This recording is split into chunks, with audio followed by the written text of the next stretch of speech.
آج کا درس بہت اہم ہے، خصوصاً جن حالات سے ہم لوگ گزر رہے ہیں، ہماری قوم گزر رہی ہے، ہمارے ہم وطن گزر رہے ہیں۔ یہ درس امید اور ڈھارس کی ایک خوبصورت نوید ہے، کیونکہ آج کے درس میں جس ہستی کا ہم نے ذکر کرنا ہے، اس ہستی کو اللہ تعالیٰ نے ہر لحاظ سے آزمایا۔ سب سے پیاری انسان کی جان ہوتی ہے، انسان کو سب سے پیارا اپنا آپ ہوتا ہے۔ اولاد بھی بڑی پیاری ہوتی ہے، مال بھی بڑا پیارا ہوتا ہے، باغ باغیچوں سے بھی انسان بہت محبت کرتا ہے۔ اللہ تعالیٰ نے اس ہستی کو جس لحاظ سے آزمایا، جس انداز سے آزمایا اور کیسا آزمایا، یہ تو میں ابھی عرض کروں گا، لیکن قربان جائیں، قرآن گواہی دیتا ہے اِنَّا وَجَدْنَاهُ صَابِرًا، ہم نے اپنے اس بندے کو ہر میدان میں صبر کرنے والا پایا، ایسا کامیاب صبر کر کے دکھایا۔ خدا کی قسم، حضرت عبداللہ بن مسعود رضی اللہ تعالیٰ عنہ ارشاد فرماتے ہیں، قیامت کے دن ساری کائنات آئے گی، صبر کرنے والوں کی سرداری کا صحرا حضرت ایوب کے سر ہوگا۔ حضرت ایوب اللہ تعالیٰ کے بڑے ہی جلیل القدر پیغمبر ہیں۔ اللہ تعالیٰ نے آپ کو حسن بھی دیا، حسن صورت بھی دیا، حسن سیرت بھی دیا، آپ کو مال سے بھی نوازا، آپ کو جمال سے بھی نوازا، آپ کو دنیا جہان کی نعمتیں اللہ تعالیٰ نے عطا فرمائی۔ اور اللہ اکبر، پھر جب آزمانے کا وقت آیا نا، اللہ اکبر، قرآن مجید نے بڑے ہی خوبصورت انداز میں ان کا ذکر کیا ہے۔ جب میرے آقا صلی اللہ علیہ وسلم پر کفار ظلم و ستم کرتے، دل آزاری کرتے، حضور پر طرح طرح کے تانے بناتے، تہمتیں لگاتے، دل شکنی کا جب انداز اختیار کرتے نا، تو اللہ تعالیٰ نے مختلف موقعوں پہ حضور کو مختلف انبیاء کی یاد دلائی ہے۔ ان کا جب ذکر کیا نا، فرمایا وَاذْكُرْ عَبْدَنَا ایوب، ہمارے بندہ خاص ایوب کو یاد کر کے دیکھیے۔ اللہ اکبر، یعنی وہ کیسا بندہ ہے جس کے بندے ہونے کو رب پسند کر رہا ہے۔ ایک ہم بھی بندے ہیں، ہم بھی بندے ہیں، ہمارے ساتھ کوئی نہ کوئی، کبھی نہ کبھی کچھ نہ کچھ، کوئی مصیبت، کوئی ٹریجڈی ہو جاتی ہے، لیکن ہم بندے کیسے ہیں؟ ہم سکھ کے بندے ہیں۔ جیسے ہی تھوڑا سا دکھ آتا ہے نا، ہمیں بندگی بھول جاتی ہے، لیکن حضرت ایوب کی بندگی پر قربان جائیے، جن کی بندگی کی قرآن گواہی دے رہا ہے، جن کے صبر کی قرآن گواہی دے رہا ہے، جن کی خاموشی کی قرآن گواہی دے رہا ہے۔ اللہ اکبر، حضرت ایوب علی نبینا و علیہ الصلاۃ والسلام پر یہ جملہ 1000% صادق آتا تھا، بلکہ 1,00,000% صادق آتا تھا، جے سونا میرے دکھ وچ راضی، میں سکھ نو چلے ڈاواں، یار فریدا کدی مل پوے سونا تے میں رو رو حال سناواں۔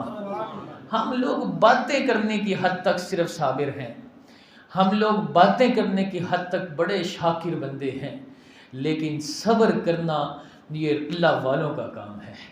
حضرت ایوب علی نبینا علیہ الصلاۃ والسلام حضرت یعقوب کی اولاد میں سے، حضرت ابراہیم ان کے بیٹے، حضرت اسحاق ان کے بیٹے، حضرت یعقوب، اور آگے پھر حضرت ایوب علیہ السلام ان کی نسل میں سے ہیں۔ حضرت ایوب علی نبینا و علیہ الصلاۃ والسلام کو اللہ تعالیٰ نے جو کچھ عطا فرمایا تھا، علماء نے فرمایا ہزاروں کی تعداد میں تو صرف بکریاں تھیں حضرت ایوب کی۔ آپ کی اولاد کی ایک کثیر تعداد تھی، آپ کے باغات کی ایک کثیر تعداد تھی، آپ کے پاس مال و منال کی ایک کثیر تعداد تھی، لیکن جب رب کو آپ کا امتحان منظور ہوا، یہ دیکھو ہم سمجھتے ہیں کہ پتہ نہیں مجھ سے کون سی غلطی ہو گئی ہے، میرے تو جناب حالات اچھے ہی نہیں ہو رہے، یہ لفظ بولتے ہیں ہمارے لوگ، حالانکہ حقیقت یہ ہے جن کے رتبے ہیں سوا، ان کی سوا مشکل ہے، جو جتنی عظمت والا ہوتا ہے نا، مصیبتیں بھی اس کے ساتھ اسی طرح چلتی ہیں۔ یہ میں حدیث کا مضمون عرض کر رہا ہوں، کیا نواسہ رسول جیسا دنیا میں کسی کا نواسہ ہو سکتا ہے؟ دنیا میں نہ کوئی ایسا نانا ہو سکتا ہے، نہ کوئی ایسا نواسہ ہو سکتا ہے، لیکن ان کے بچپن سے اللہ کے رسول خبریں دیتے تھے میرا یہ نواسہ شہید ہوگا۔ کبھی دعا نہیں کی مولا میرے نواسے کو بچا لینا، جب بھی دعا کی یہی کہا مولا میرے نواسے کو کامیابی عطا کرنا، اس امتحان میں سرخروئی عطا کرنا۔ یہ اللہ والوں کے انداز ہیں۔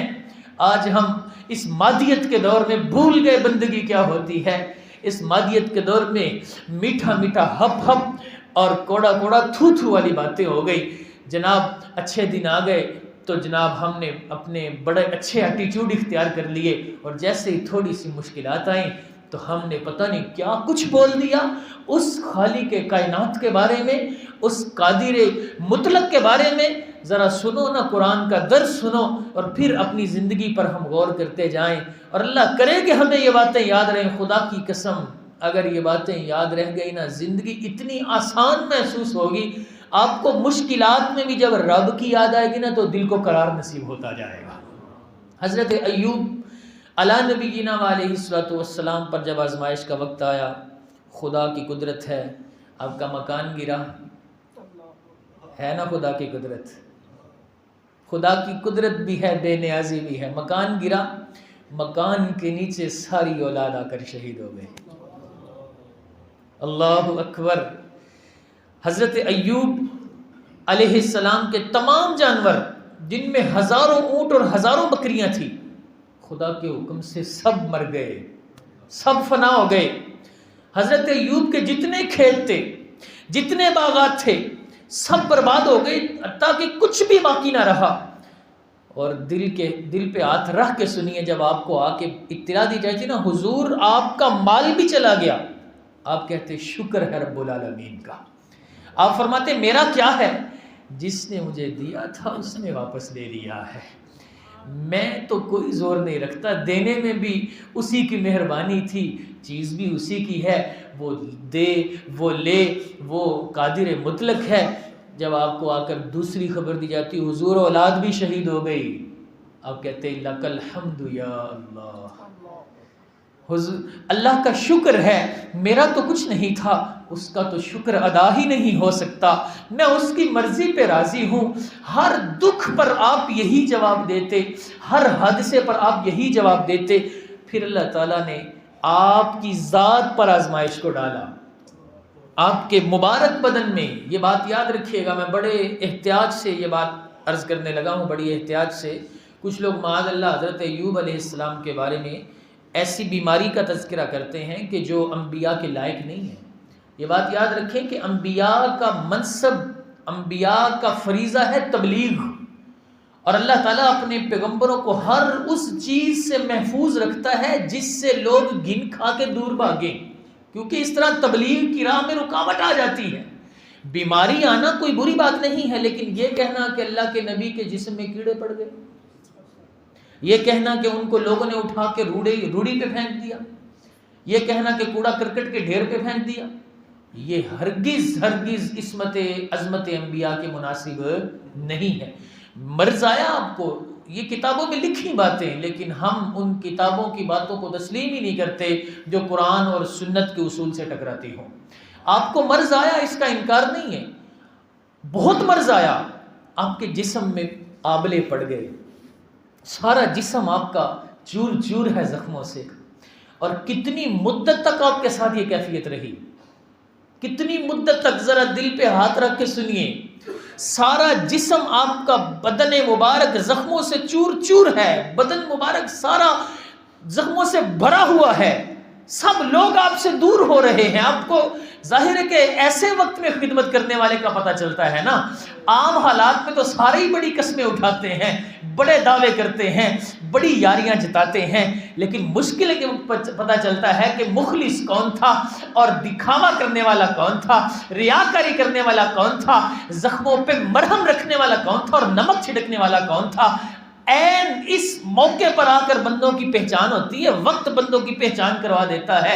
لوگوں نے آپ کی خدمت سے منہ موڑا اور لوگ آپ سے اس لحاظ سے دور ہونے لگے کہ ہم اب کتنی کو خدمت کریں, اتنی طویل بیماری ہوئی آپ کی. حتیٰ کہ حدیث پاک میں آتا ہے 18 سال بیت گئے آپ کو اس آزمائش میں. رب کا پیغمبر 18 سال, پورا بدن زخموں سے چور چور ہے, پورا بدن زخموں سے لہو لہان سمجھیں. آپ کا دل کام کرتا ہے, آپ کی زبان کام کرتی ہے, دل سے بھی رب کا شکر ادا ہوتا ہے, زبان سے بھی رب کا شکر ادا ہو رہا ہے. 18 سال بیت گئے. ایک دن آپ کی بیوی عرض کرنے لگی حضرت ایوب کو, کہنے لگی آپ کو اتنی مدت ہو گئی, آپ کی بیماری اتنی طول پکڑ گئی, آپ اللہ سے دعا کیوں نہیں کر دیتے, آپ اللہ سے عافیت کی دعا کیوں نہیں کر دیتے. آگے سے جواب کیا تھا آپ کا؟ آپ نے کہا میں نے 70 سال اس کی نعمتیں کھائی ہیں. حق بنتا ہے کم از کم 70 سال تو صبر کر کے دکھاؤں, 70 سال تو صبر کر کے دکھاؤں. اللہ اکبر. یہ ہے درس قرآن, یہ ہے اللہ والوں کی سیرت, یہ ہے اللہ والوں کی زندگی کا وہ خوبصورت پیغام کہ اگر آج مسلمان کو یہ سمجھ آ جائے نا, خدا کی قسم بہت سارے لوگ نہ شکری کی وجہ سے, وہ جو حدیث ہے نا کہ بندہ شام کو مومن ہوگا صبح تک ایمان برباد ہو چکا ہوگا, اس کی یہ بھی صورتیں ہیں. زبان سے کفر بول دیتے ہیں لوگ. اب نے میں 70 سال تو صبر کروں. اور پھر جب حد سے بیت گئے, اور اس کی جو وجہ لکھی ہے وہ بھی بڑی قابل غور ہے. عرصہ بیت گیا آپ کی بیماری کو, حتیٰ کہ جب لوگ آپ سے اس لحاظ سے آپ کی خدمت چھوڑ گئے تو آپ ایک جنگل میں تشریف لے گئے. وہاں پر شیطان نے آپ کو ورگلانا چاہا اور آ کر کہنے لگا اگر تمہاری نیکیاں قبول ہوتی نا رب کی بارگاہ میں, تمہارے سجدے معتبر ہوتے, تمہاری عبادتیں قبول ہوتی, تو تمہارا رب تمہارے ساتھ یہ نہ کرتا, تمہارا رب تمہارے ساتھ یہ نہ کرتا. پتہ چلا تمہارا رب جس کو تم اکیلا معبود مانتے ہو وہ حقیقتاً وہ معبود نہیں ہے.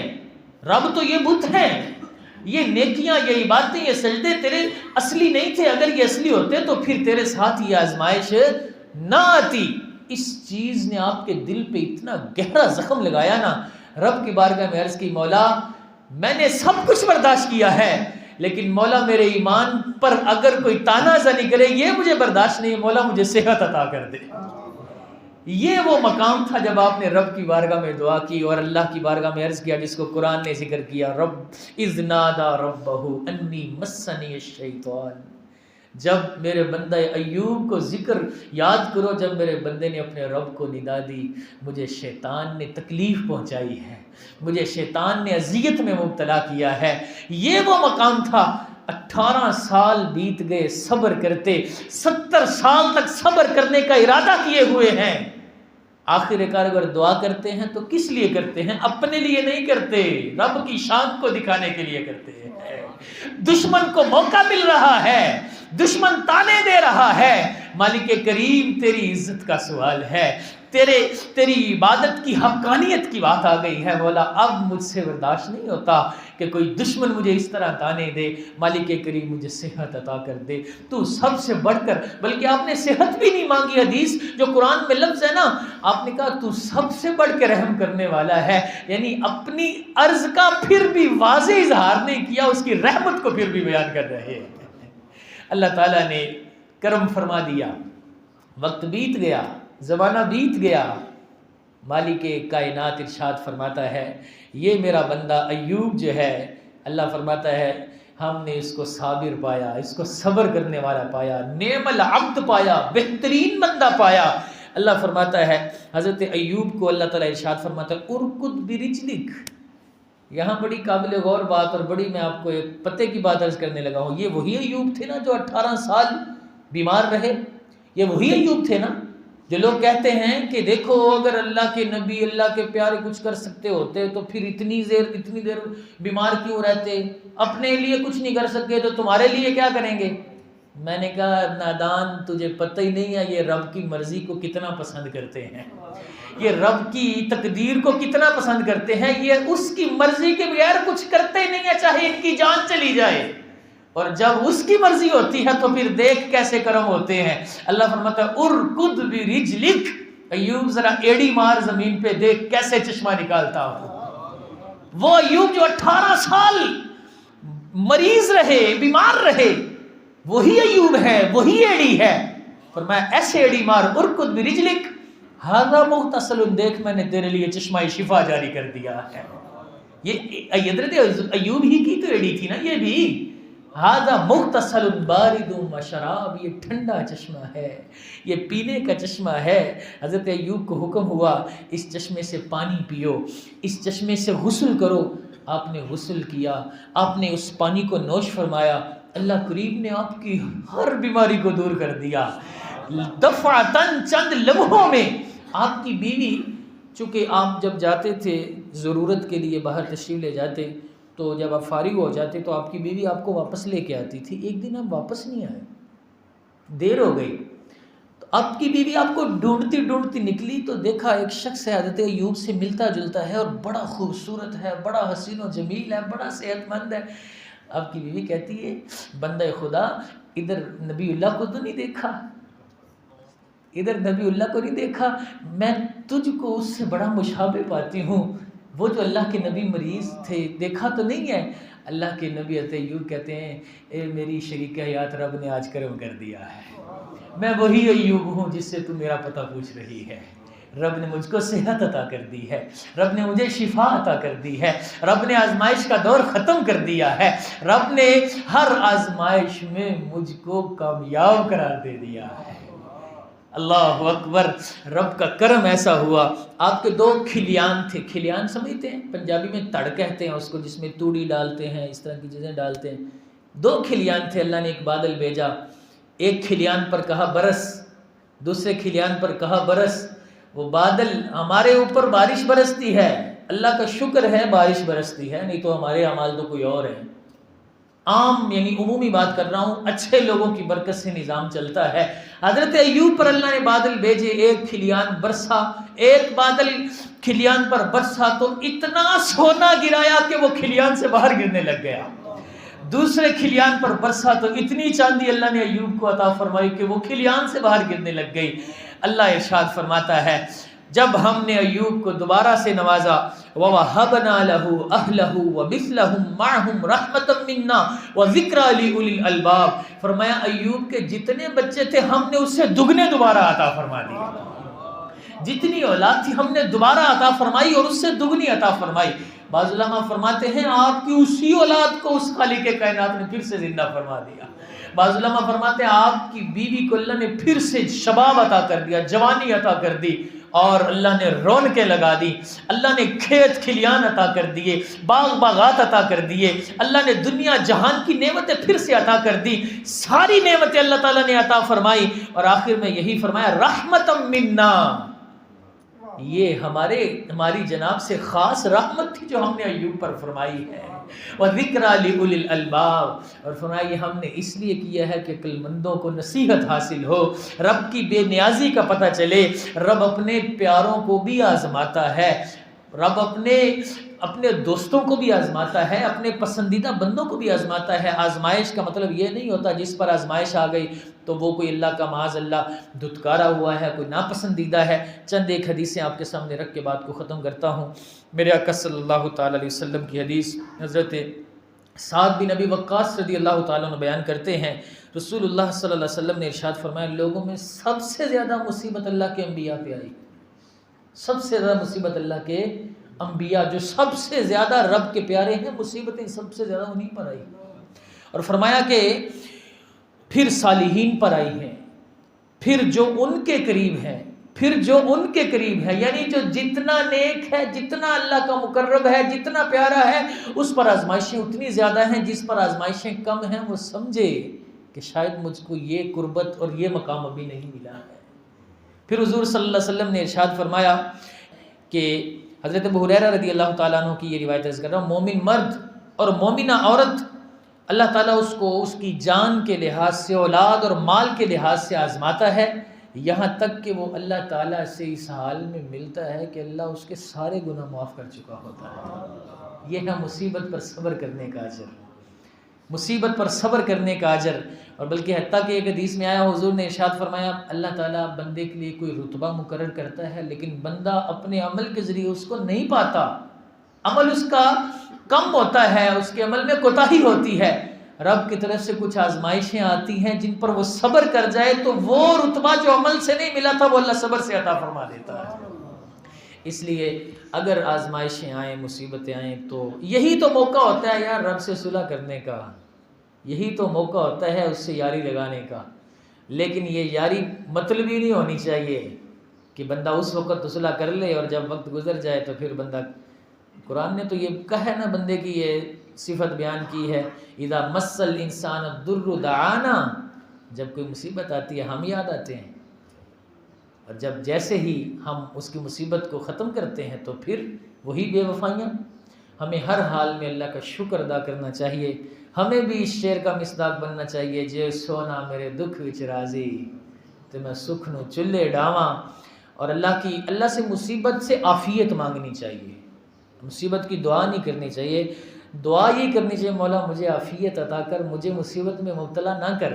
لیکن اگر مصیبت آئے تو پھر صبر کرنا چاہیے، اور جو صبر کرنے والے ہیں نا، کسی کے ساتھ کوئی ہوتا ہے، کسی کے ساتھ کوئی ہوتا ہے۔ اللہ فرماتا ہے ان اللہ مع الصابرین، صبر کرنے والوں کے ساتھ میں رب خود ہوا کرتا ہوں۔